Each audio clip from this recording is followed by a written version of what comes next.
CJP கட்சியுடைய போராட்டமானது தற்போது வாபஸ் பெற்றிருக்கக்கூடிய சூழல்ல ராகுல் காந்தி அவர்கள் செய்தியாளர்களை சந்திச்சிட்டு இருக்காரு. அந்த காட்சிகளை பார்க்கலாம். उस पर सालों से आक्रमण हो रहा है, उसको कैप्चर किया जा रहा है, उसको प्राइवेटाइज किया जा रहा है, उस पर रिएक्शन था. बेरोजगारी पर रिएक्शन था और जो हिंदुस्तान का जो आज हालत है, जो सिचुएशन है, उस पर रिएक्शन था. प्रधान एक सिंबल है, करप्शन का सिंबल, एजुकेशन सिस्टम के डिस्ट्रक्शन का सिंबल, इनकॉम्पिटेंस का सिंबल. उसको तो जाना ही था और अच्छा है कि वो गया, बट अब कॉन्क्रीट स्टेप्स एजुकेशन सिस्टम को बदलने की सरकार को लेने पड़ेंगे. बहुत बड़ा मुद्दा है आरएसएस हिंदुस्तान के सिस्टम पर. ஆனால் பிரச்சனை என்னவென்றால் நாட்டினுடைய அனைத்து அமைப்புகளையும் ஆர்எஸ்எஸ் கைப்பற்றி விட்டது. की गलती है तो उतनी गलती आरएसएस की है. மோடி எவ்வளவு தவறு செய்கிறாரோ அதே அளவுக்கு தவறுகளை ஆர்எஸ்எஸ் செய்கிறது. हमारे एजुकेशन सिस्टम को अंदर से खोखला कर दिया है. जो नॉलेज होती है, நமது கல்வி அமைப்பை உள்ளிலிருந்து அவர்கள் நாசம் செய்து விட்டார்கள்.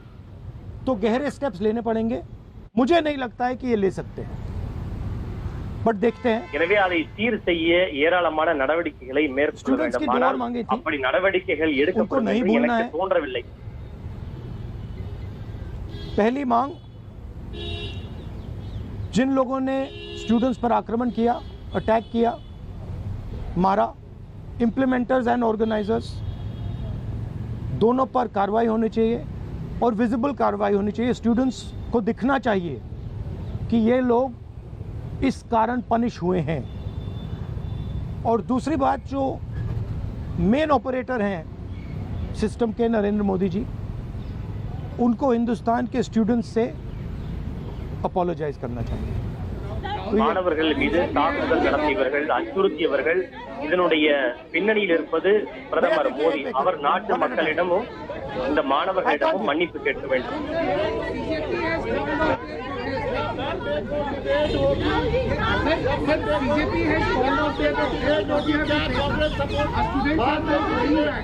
Okay, please, one at a time. I can't answer otherwise. No, I'll tell you. You go ahead. BJP has called off their protest and the students are now going back. Their two demands, sir, as you mentioned, that has been not fulfilled. So, what will be your step in the parliament when parliament commences on Monday? Well, they are also bringing a new bill. The first thing is that we hold Mr. Amit Shah directly responsible for the violence that has taken place against our students. He authorized the shooting of our students. He authorized the use of lethal weapons, pellet guns on our students. So that for us is a fundamental issue. We will not accept our own forces shooting the future of India. So that is going to be a major issue in Parliament. Of course, the students, as I said, have also got the demand of an apology from the Prime Minister.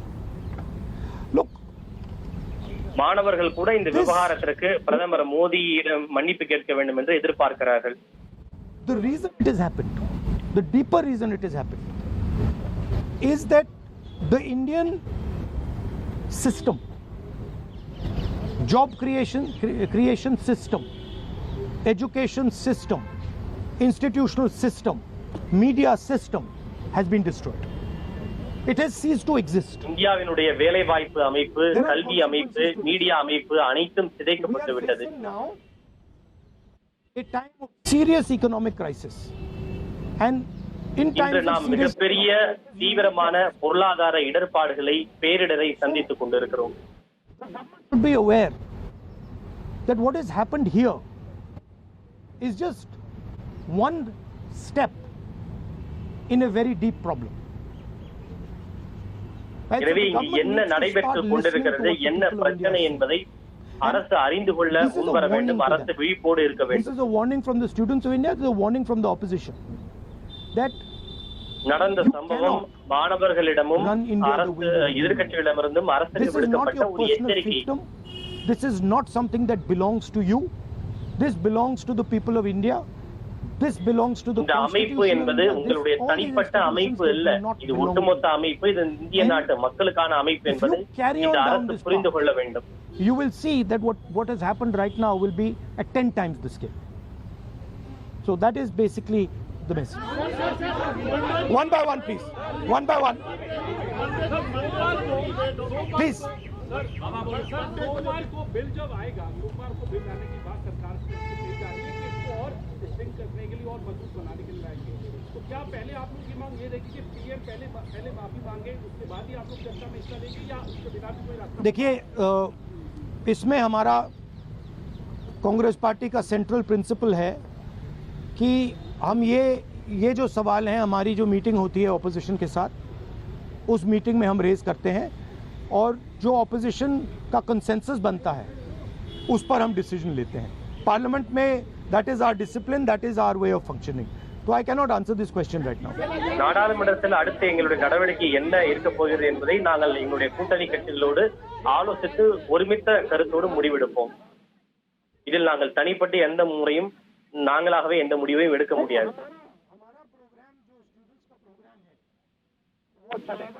क्योंकि हमारी issues long standing issues हैं और हमारा तो नहीं रुकेगा. हम issues raise कर रहे हैं और उसको हम करते जाएंगे. मैं மாணவர்களுக்கான எங்களது கோரிக்கையும் நீண்ட கால கோரிக்கையும் தொடர்ந்து நாங்கள் எழுப்பிக் கொண்டே स्टूडेंट्स இருப்போம். को दिल से धन्यवाद करना चाहता हूं और அனைத்து மாணவர்களுக்கும் எங்களுடைய மனதில் இருந்து நாங்கள் நன்றி தெரிவிக்க விரும்புகிறோம். जहां भी सपोर्ट चाहिए मैं तैयार हूं. உங்களுக்கு என்ன ஆதரவு வேண்டுமென்றாலும் அதனை வழங்குவதற்கு நாங்கள் தயாராக இருக்கிறோம். The protest was to support it wholeheartedly. We supported it and we are here to protect the students. இந்த போராட்டத்தை முழு மனதோடு ஆதரிக்க வேண்டும் என்பதுதான் காங்கிரஸ் கட்சியினுடைய நிலைப்பாடு. அதன்படியே நாங்கள் இந்த போராட்டத்தை முழு மனதோடு ஆதரிக்கிறோம். Narendra Modi and the RSS and the future of India, and we are very confident that the future of India will defeat the past. Thank you very much.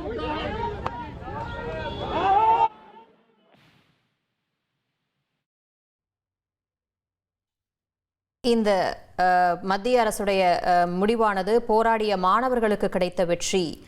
அதே போல கல்வி அமைப்பில் ஏற்பட்டிருக்கக்கூடிய சீர்கேடுகளுக்கு பிரதமர் மோடியும் RSSும் தான் காரணம் அப்படின்னு ராகுல் காந்தி அவர்கள் குற்றம் சாட்டியிருக்காரு. இனி செல்லும் இடமெல்லாம் செய்தி. தந்தி டிவியின் வாட்ஸ்அப் சேனலை ஃபாலோ பண்ணினா செல்ல இருக்கும் இடமெல்லாம் செய்தி. இதோ QR கோட் இப்பவே ஸ்கேன் பண்ணுங்க, ஃபாலோ பண்ணுங்க.